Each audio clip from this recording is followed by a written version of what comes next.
गुजरात में चक्रवात बिपरजॉय का तांडव। तेज चक्रवात ने कई जगहों पर उखाड़ दिए पेड़। पश्चिमी तटों पर दिखा डरावना मंजर। तूफानी हुआ समुंदर। 125 से 140 किलोमीटर प्रति घंटे के वेग वाली हवाओं ने उड़ाए शेड्स। मूसलाधार बरसात में हुआ भारी जलजमाव।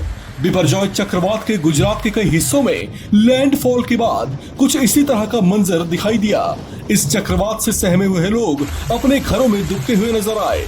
एक और इस प्रचंड तूफान अपने उफान पर था, तो दूसरी ओर गुजरात में जैसे हर ओर सन्नाटा पसरा पड़ा था। कहीं कहीं कुछ लोग दिखाई भी दिए, तो वे प्रशासन की सहायता करते हुए लगे रहे। साइक्लोन की स्थिति अभी जो रिसेंट असेसमेंट आया है आईएमडी की तरफ से और लोकल कलेक्टर्स जितने भी उनसे जो बात हुई है उसके हिसाब से हमको लगभग 10-11 बजे के आसपास टच किया और अभी वो आई ऑफ द स्टॉर्म भुज जिले यानी कच्छ के बॉर्डर में ऊपर जाके पाकिस्तान के बॉर्डर को टच कर रहा है। और जो विंड स्पीड रही है वो मैक्सिमम कच्छ में रही है 108 किलोमीटर्स, बट एवरेज उसका जो है वो 78 किलोमीटर्स है। 108 किलोमीटर्स को उसने टच किया है, बाकी एवरेज स्पीड 78 की रही है।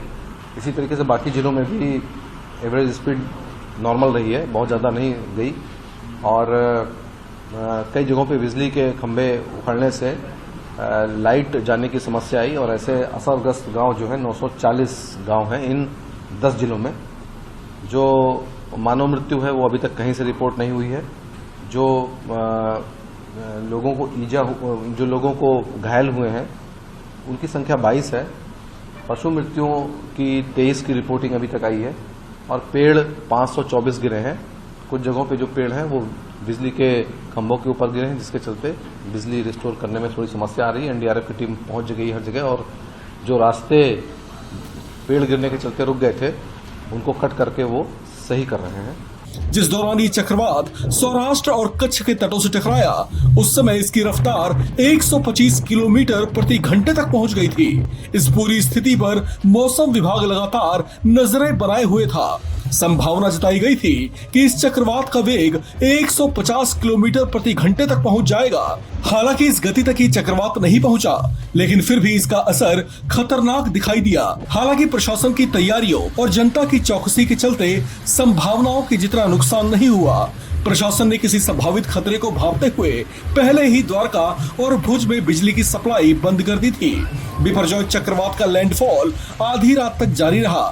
कच्छ और सौराष्ट्र के लिए पहले ही रेड अलर्ट जारी कर दिया गया था। यहाँ पर जैसा कि पहले ही तेज मूसलाधार बरसात की संभावना जताई गई थी, लिहाजा वैसे हालात दिखाई भी दिए।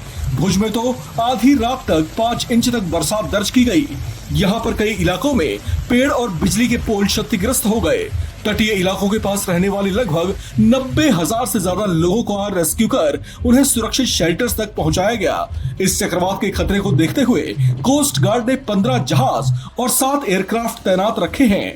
इन सब के अलावा एनडीआरएफ की 27 टीमें भी स्टैंड बाय मोड में तैनात रखी गई हैं। इन हालात के बीच एक और जहां प्रशासन पूरी तरह से मुस्तैद डटा रहा, तो वहीं पर खुद गुजरात के मुख्यमंत्री भूपेंद्र पटेल भी पूरे हालात पर नजरें बनाए रहे। उन्होंने खुद रात में एक समीक्षा बैठक ली और अधिकारियों से विस्तृत जानकारी हासिल की।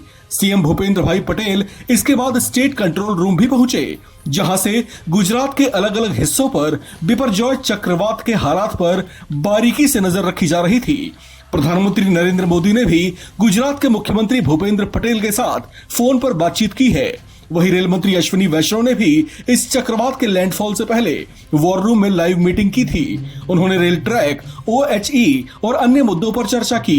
आपको बता दें कि रेलवे ने भी इन हालात से निपटने के लिए वॉर रूम्स बनाए हैं। पश्चिमी रेल रूट पर रेलवे ने पहले ही एहतियातन 23 ट्रेनों को रद्द कर दिया था। इस खबर में फिलहाल इतना ही। बाकी अपडेट्स के लिए बने रहिए वन इंडिया हिंदी के साथ।